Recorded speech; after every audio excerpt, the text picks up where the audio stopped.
katalog dan filter yang lebih spesifik. Selanjutnya tuh ada keranjang belanja seperti ya, add to cart gitu, terus dan check out. Terus untuk ada fitur bundle atau paket. Nah, seperti joran ini kan kadang kan dijual terpisah tuh. Alat yang pangkatnya itu atau ringnya itu juga itu kan terpisah. Jadi semisal kita beli satu paket gitu dapat diskon gitu. Jadi kayak fitur diskon lah bisa dibilang. Ini bebas terserah kalian mau diskonnya seperti apa. Intinya ada fitur diskonnya. Terus fitur pembayaran atau checkoutnya. Nah, tadi bebas Modami ataupun API, tapi emang menyarankan pakai API yang gratisan aja. Soalnya di API gratisan tuh udah tertera kayak struknya gitu, walaupun emang dummy struknya, tapi tertera biar lebih enak. Terus ada manajemen stok otomatis, jadi jika ada barang dibeli, stok database itu otomatis nambah ataupun berkurang gitu. Terus ada pelacakan status yang tadi, jadi order trackingnya itu kayak prosesnya sedang diproses atau sedang dikirim atau sudah sampai ke pembeli. Terus ada modul laporan keuangan, kayak itu penghasilan. Jadi di admin itu kan UI-nya kan bisa dibilang kayak panel admin pada umumnya gitu. Jadi di sana ada panel tentang laporan seperti itu. Nah, dari data itu bisa diunduh. Jadi admin itu dapat ngunduh via PDF atau via Excel gitu. Biar enak. Nah, mungkin dari fitur utamanya sih itu aja yang bisa sampaikan. Terus lanjut ke gambaran relasinya untuk mempermudah ini. Jadi kategori itu masuk ke produk. Jadi satu kategori seperti joran itu bisa memiliki banyak produk. Jadi kayak one to many gitu. User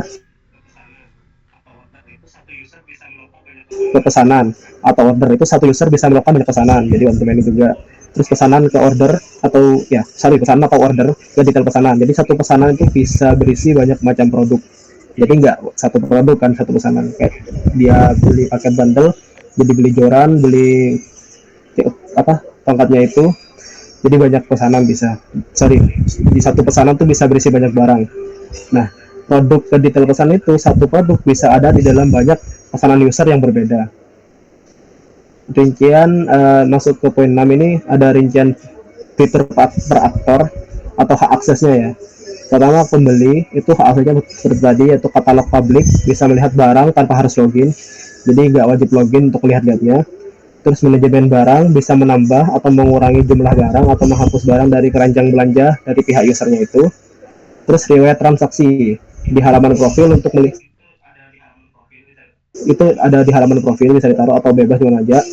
Ini ada halaman riwayat transaksi apa yang sudah dibeli sebelumnya gitu. Terus ini untuk upload bukti pembayaran nih, sebenarnya nggak usah di sini upload bukti bayar ini khusus untuk mengirim foto struk atau transfer. Soalnya harusnya sistem pembayaran ini kan dari by sistem API-nya sebenarnya, nggak harus ada buktinya sebenarnya. Tapi kalau emang di atasnya admin harus memverifikasi, emang pakai admin harus verifikasi itu, jadi upload bukti bayarnya harus ada sebenarnya. Tapi sebenarnya kalau by API itu enggak sih. Terus peran di pemilik toko itu atau admin itu dashboard penjualan seperti biasa, melihat ringkasan total pendapatan dan pesanan yang harus segera diproses hari ini. Bisa melakukan CRUD lengkap untuk mengolah barang dagangan termasuk mematikan produk jika stoknya habis. Terus ada manajemen pesanan, menyetujui pembayaran, membatalkan pesanan atau belum dibayar melewati batas waktu dan input nomor resi. Mungkin itu yang detail lengkapnya lah tentang website-nya. Ya, mungkin ada yang belum dipahami dari penjelasannya. Sorry mas, tadi emang saya jelasin aja apa ada share screen-nya? Tidak, emang jelasin aja, emang belum bikin share screen-nya emang. Belum sempat. Jadi itu kan cukup detail lah, cukup agak panjang sebenarnya emang. Saya emang bikin detail mungkin biar enak. Oke, nanti tetap itu pakai yang kemarin atau ada tambahan detail? Tidak, masih sama. Yang saya kirim dari pancingan itu. Ya kan yang kemarin yang itu udah keluar dari tema katanya kan. Jadi ya udah saya ini. Itu aja sih. Jadi mungkin ada apa yang belum dipahami dari ini sih. Misalnya untuk sekarang ketemu. Udah sih mas. Cukup lengkap ya. Kayaknya habis presentasi TS itu kita kumpul lagi dua kelompok maksudnya. wifi ya.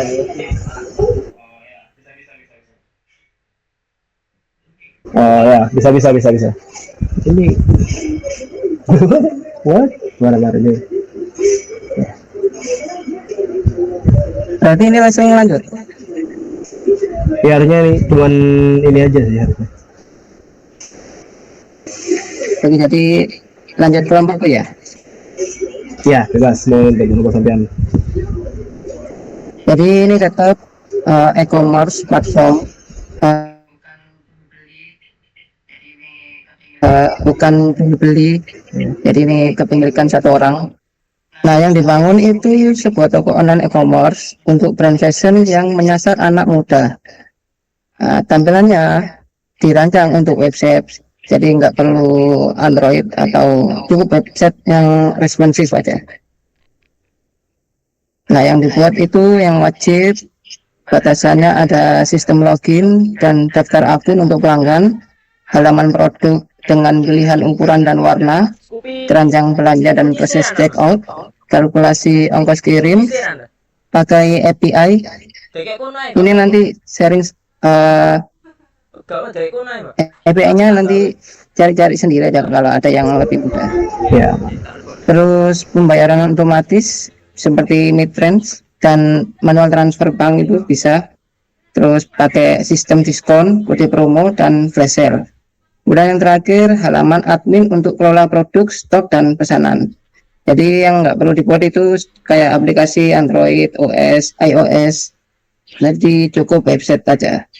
Fitur marketplace juga nggak perlu. Nah, ini gambaran arsitekturnya.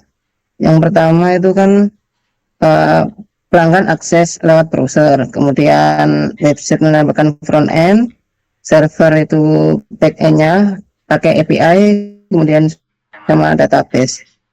Nah, API-nya ada dua, Raja Ongkir sama Midrange atau Sendit, ini juga bisa. Nah, front end ini sebenarnya bebas, cuma direkomendasiin pakai Next.js atau React.js. Jadi nanti tampilan yang dilihat pelanggan, halaman produk, sama keranjang checkout itu pakai Next.js atau React.js.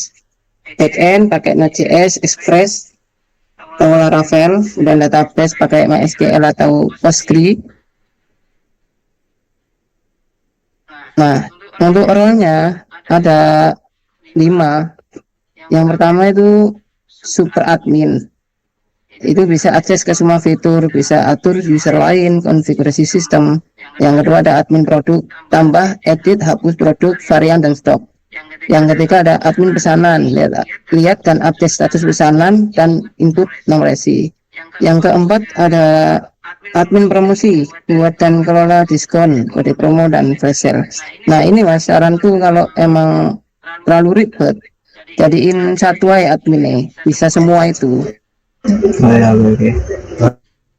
Jadi role ada 2 nanti, 3. Yang satu admin, 2 itu pelanggan terdaftar, yang ketiga pelanggan tamu.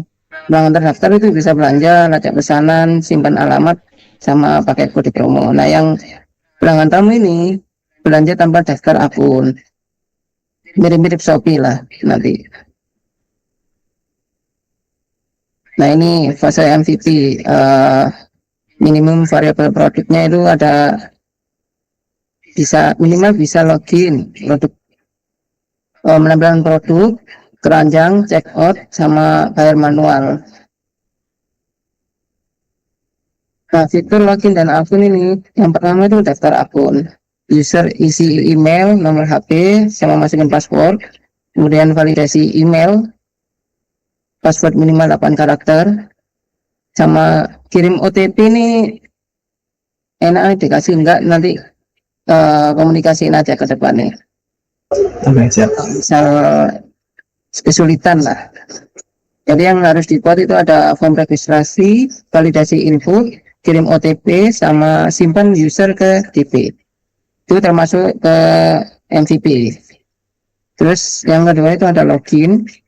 User masuk pakai email tadi. Terus kalau salah 5 kali dalam 15 menit, Nah, akun itu akan di lock selama 30 menit. Nah, yang dibuat ada form login, cek ke database, buat JWT token, sama handling error. Terus yang ketiga ada lupa password. User bisa minta reset. Sistem kirim link ke email. Link hanya berlaku 1 jam dan 1 kali pakai. Ya, yang terakhir ada profil dan alamat. User bisa edit nama, foto, dan nomor HP. Bisa simpan hingga 5 alamat pengiriman. Nah, yang kedua ada fitur produk dan stok. Yang pertama ada fitur produk induk parent. Admin bisa tambah produk dengan nama, deskripsi, kategori. Upload hingga 10 foto produk. Ini dummy aja, nanti bisa ambil bebas.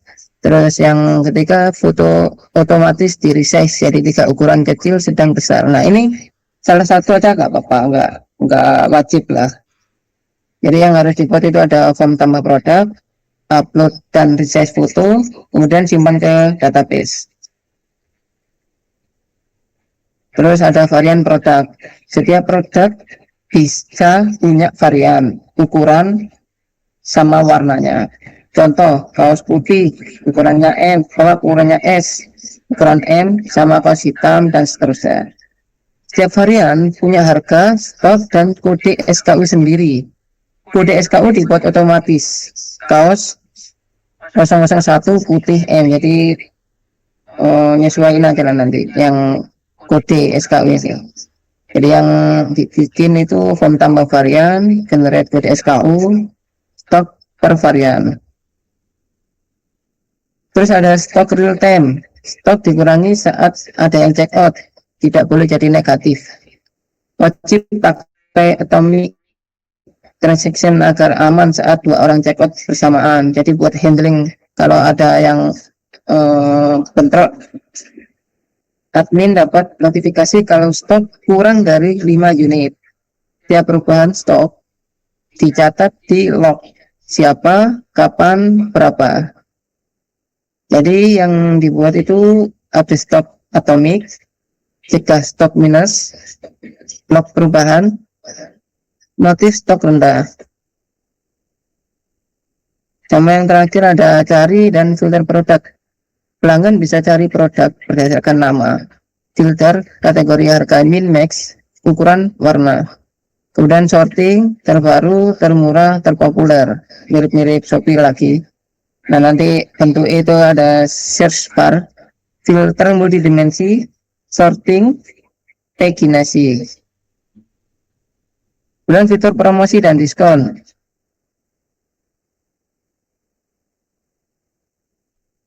Harga coret atau diskon, setiap produk bisa punya 2 harga asli dan harga jual. Harga asli ditampilkan dengan coretan, harga jual ditampilkan besar. Contoh 150.000, dicoret jadi 99.000, diskon 34%. Admin bisa atur kapan diskon mulai dan berakhir. Jadi yang dibikin itu ada field harga asli dan harga jual, hitung persenan diskon otomatis, tampilkan page diskon.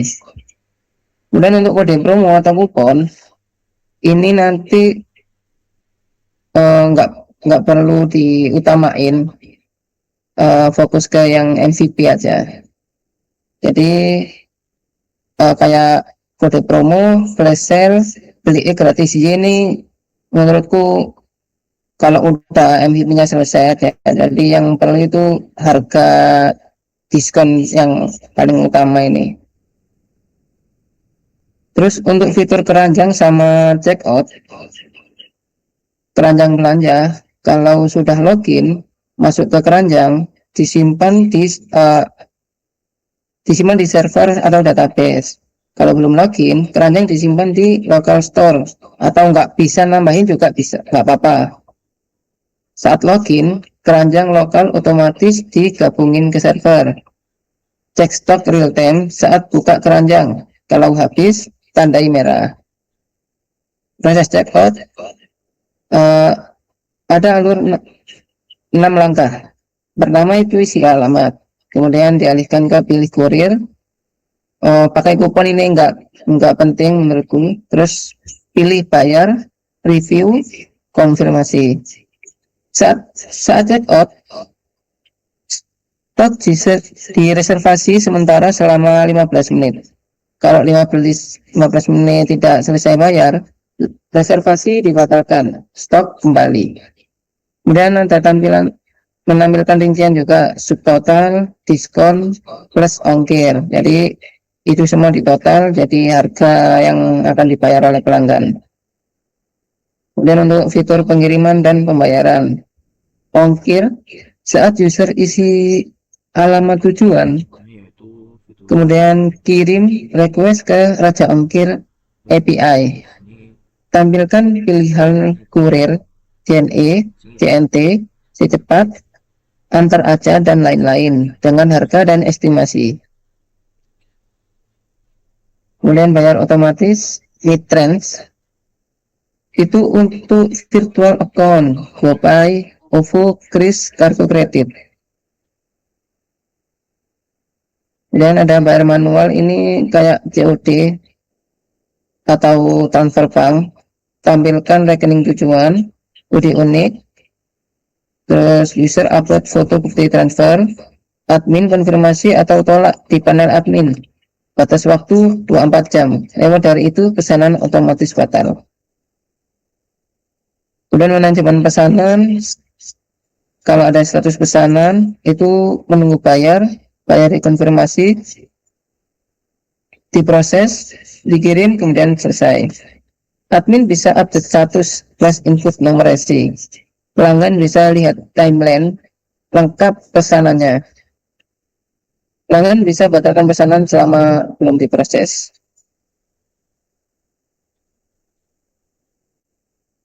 Nah, untuk keamanan, standarnya itu pakai password tadi. Jangan simpan password apa adanya di database. Gunakan library by script. Di script. Misal di hash, jangan pakai MD5 atau SHA. Kemudian ada SQL injection. Jangan sambungkan input user langsung ke query SQL. Selalu pakai parameter atau ORM. Nah, untuk yang 3, 4, sampai 6 ini nggak terlalu urgent, yang 2 aja, karena ya buat praktek aja.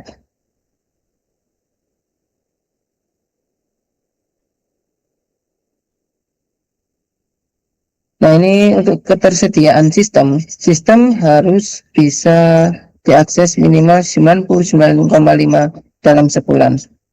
Artinya maksimal down hanya kurang lebih 3 sampai 6 jam per bulan. Backup database otomatis setiap hari. Kalau ada masalah besar, data yang hilang maksimal 24 jam terakhir. Jadi buat endpoint atau health yang bisa diakses tool monitoring untuk cek status server.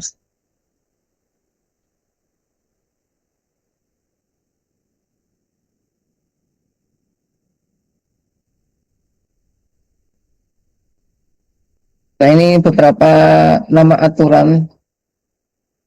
Yang pertama ada batalkan otomatis 1 kali 24 jam. Logikanya buat cron job yang jalan setiap 15 menit. Cari semua pesanan dengan status menunggu bayar yang dibuat kurang 24 jam lalu. Ubah status jadi dibatalkan. Kembalikan stok yang sudah dikurangi ke angka semula.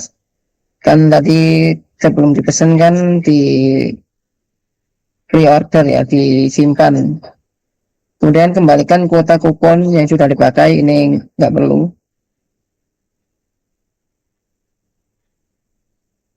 Kirim email notifikasi ke pelanggan. Terus nama aturan yang kedua, pelanggan batalkan pesanan. Pelanggan hanya bisa batalkan jika status masih menunggu bayar atau bayar dikonfirmasi. Jika status sudah diproses, tidak bisa batalkan sendiri, harus hubungi admin. Jika dibatalkan setelah bayar, proses refund sesuai kebijakan. Retur sesuai kebijakan. Aturan tiket spam order, satu nomor HP hanya boleh maksimal 3 pesanan aktif sekaligus. Kalau sudah 3, sistem tampilkan pesan dan tidak izinkan buat pesanan baru. IP yang gagal buat pesanan 10 kali dalam 1 jam. Blokir sementara 2 jam. Yang aturan promosi, diskon tidak boleh ditumpuk dalam satu transaksi, hanya satu jenis promosi yang berlaku. Prioritas jika ada konflik, flash sale, kupon, diskon biasa.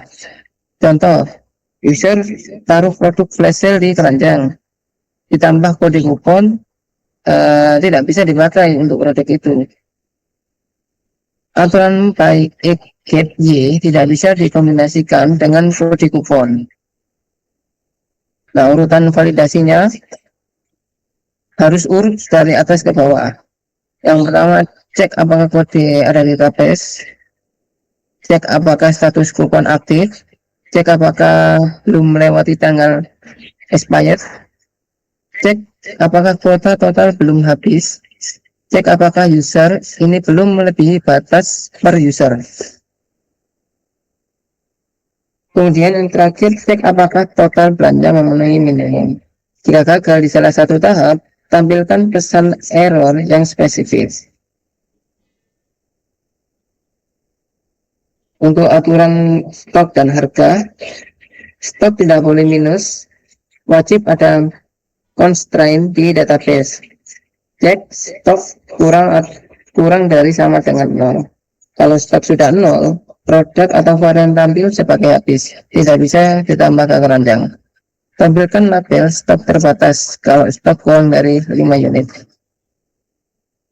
Harga terkunci saat check out. Harga yang berlaku saat check out adalah harga saat produk masuk keranjang. Kalau harga naik setelah masuk keranjang, tetap pakai harga lama lebih murah untuk sesi itu. Pesanan yang sudah dikonfirmasi, harganya final, tidak bisa diubah.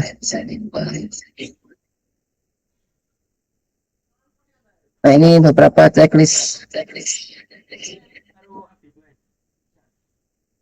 Login, bisa login atau daftar, tambah produk varian, stoknya real-time, terus masukin keranjang bisa, check out, ongkir aja ongkir itu tadi API-nya, terus bayar manual, auto cancel 24 jam, diskon, kode promo, password di hash, input tersanitasi, mobile responsive, ini nggak perlu.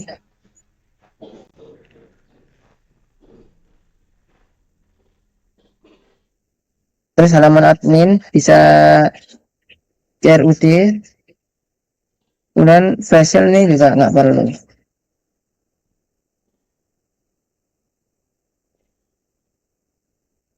Untuk elemen ini nanti menyesuaikan. Nah, ini alur belanjanya, alur belanja pelanggan. Yang pertama, user buka website pelanggan, lihat beranda, ada benar promo, produk unggulan, atau flash sale. Ini flash sale nggak boleh. Kemudian cari produk bisa pakai search atau pilih kategori, kemudian bisa lihat detail produk, lihat keranjang, bisa check out, bayar, kemudian selesai. Nah, ini beberapa lampiran API-nya, Mas.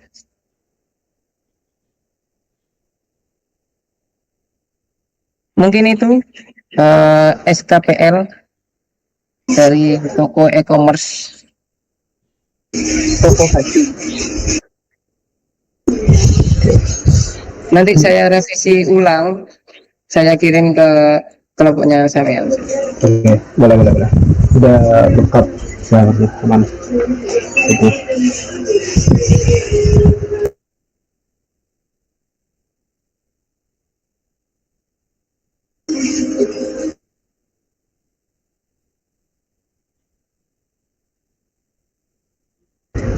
jadi dua belah kelompok kan udah saling ini juga ya. Mungkin ya udah cukup jelas dari dua-duanya. Juga mungkin ya selain masnya tadi ya UPIS UTS mungkin bisa juga ngumpul ya kan, kayak bahas lebih detail gimana gimana nya, apa ada hambatan atau gimana nya. Ya mungkin entahlah, kita atur waktu aja nanya mas gimana ya nanti. Oke. Nah, untuk pengisian dokumen ini kan Oh, minggu depan buat asistensinya. ya Nanti misal kalau ada yang nggak jelas, itu langsung tanya aja. ya bisa siap, aman itu. Nah, video juga direcord udah, nanti saya kirim juga ke kelompoknya sampean, aman. Oh ya Mas, itu enaknya satu YouTube, satu link atau beda kelompok, beda link ya? Nah, itu jujur belum tahu juga ini. Kalau emang pengen aman sih ya satu kelompok ya satu video aja, walaupun videonya Iya. sama. Main aman aja sebenarnya sih, mending gitu aja. Tapi ini dari kelompokku ya ada yang record Dari nanti cek. ya, kalau dari itu tidak aman. Mending tetap satu kelompok satu aja, kayak masing-masing Oh aja, iya, biar enak sih. iya, iya. Ya, mungkin bisa langsung tutup aja mungkin mas. Kayak udah jelas ini juga, udah malam juga, biar bisa istirahat juga kan. Mungkin Iya. ya segini aja dari pertemuan kita ya. Mungkin kalau ada salah kata saya mohon maaf juga. Assalamualaikum warahmatullahi wabarakatuh. Waalaikumsalam warahmatullahi wabarakatuh.